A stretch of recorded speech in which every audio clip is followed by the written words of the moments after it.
Hi folks, I'm Gardner Goldsmith, and I'm glad you've chosen MRC-TV to get portions of your news and analysis of how the pop media massage the news. The dangers to free speech, I think, are currently at their highest, at least as far as I've seen in my lifetime. And I want to spend this time to talk to you about what I think is the big federal elephant in the room. Hi everyone. I did some research on this, and no one seems to be exactly sure how long the expression elephant in the room has been in usage. And whatever the origin, the expression is widely understood to mean that people are experiencing some sort of vexation, but avoid the obvious source, akin to folks in a room smelling the huge amounts of filth produced by the elephant in the room with them, but not acknowledging the clear source of the problem. Such is the case with the current fight over freedom of speech, in which conservatives and many pro-liberty people find themselves. As many Americans know, a few weeks ago, the head of the Department of Homeland Security, Alejandro Mayorkas, sprung news that the DHS had, as if out of thin air, created a new disinformation governance board to be headed by the singing sage of censorship, Ms. Nina Jankowicz. And while that justifiably has many Americans upset about Jankowicz and anti-speech Ministry of Truth activities, they mostly are mum on the anti-constitutional existence of the DHS, and they're mum about the larger anti-speech elephant that has been in the room since 1927. But the biggest elephant soon will be making its stink very widely known. And as usual, most politicians and many Americans will simply bicker about the stench and not address the source. That problem is the existence of the Federal Communications Commission, the FCC, which soon will see the final stages of a big Senate battle over confirmation of a potential FCC board member. And while it sees all of that happen, it will see absolutely zero discussion of the larger matter, the FCC's wickedly, wildly unconstitutional nature that has been an unethical fascist power grab since its inception.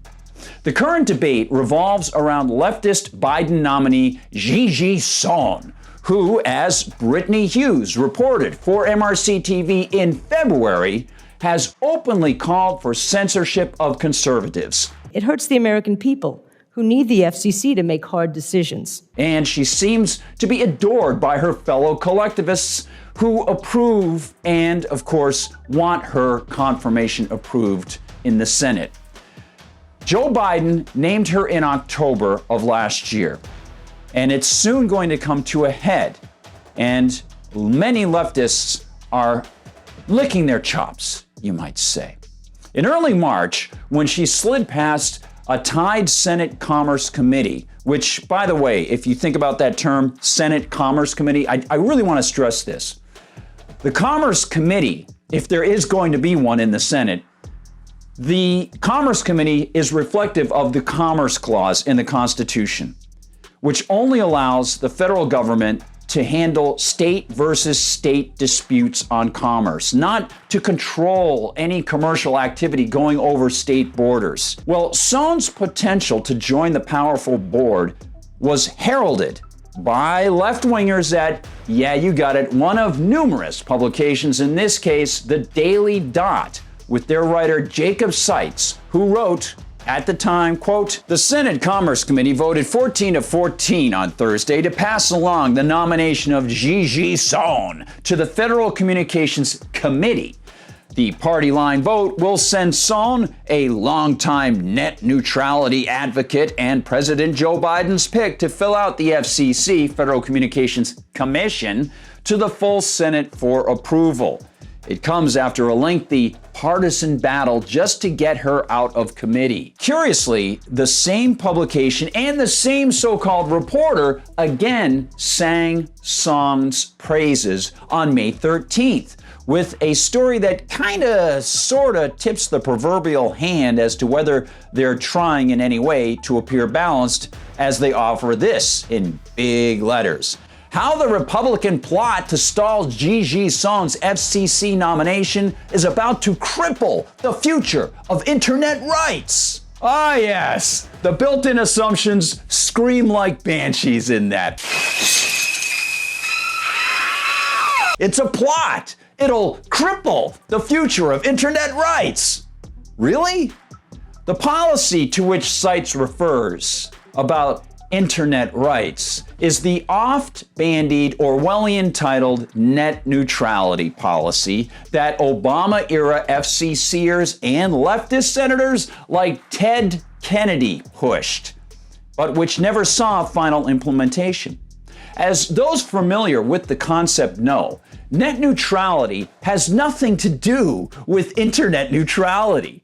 It has to do with the feds imposing price caps on companies that provide internet connectivity.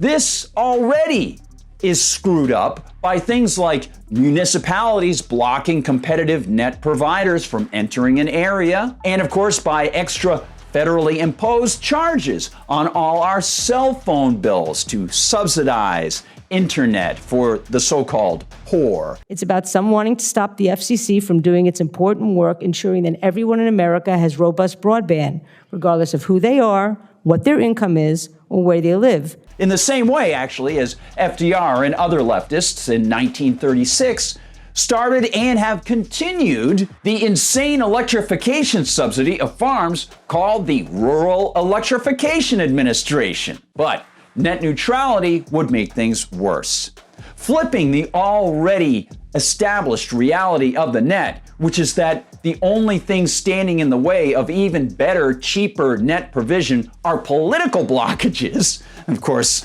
just see my notations a little bit earlier, and you can rewind if you want to, about municipalities stopping broadcast competition from entering an area.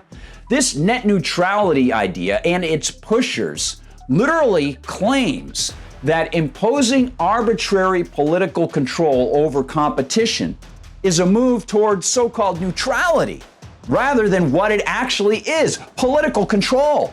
And let's not be hoodwinked by politicians who try to claim that since the government places people with different party affiliations on the FCC board, it is somehow not political. And the pushers of net neutrality want to prevent net providers from charging for faster speeds. Kind of like a politician wanting to make a food delivery service charge the same rate despite different customers having different needs and interests in speed of delivery. The higher charges net providers can ask of bigger corporate net users can actually incentivize investments in better net infrastructure, which then see benefits for all users down the line. But these economic realities like necessarily higher charges for better service or for more of an in-demand thing, whatever it might be, well, they're lost on politicians and their pals like Son and the folks at the Daily Dot. And again, I want to mention, arbitrary political blocks against entrance into the market have to be lifted.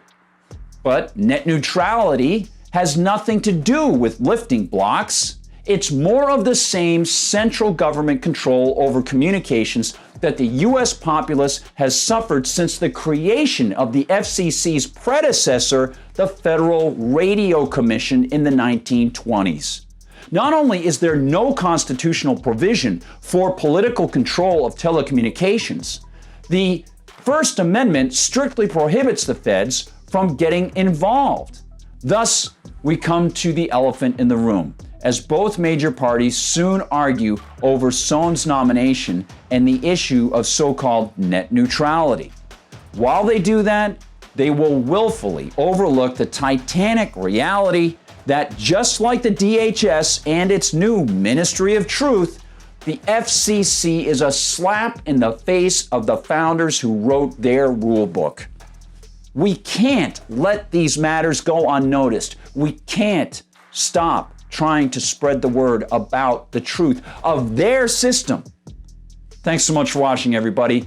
Please keep this video in mind and perhaps share it with friends if you get the opportunity. You can find our videos on YouTube, and sometimes they're censorious, or you can find us on Rumble, where they don't censor us. Please sign up at Rumble. We've been seeing the numbers growing there. You can find us all the time at MRCTV.org. This is a crucial time, folks. We really appreciate your support. You can go to the MRC Store to buy great items there, and of course, that helps the whole team at the MRC. You can find us on TikTok and on Instagram. You can find us in Facebook and on Twitter. And on Twitter, I'm at Gard Goldsmith, and on Gab, I'm at Gardner Goldsmith. Many thanks.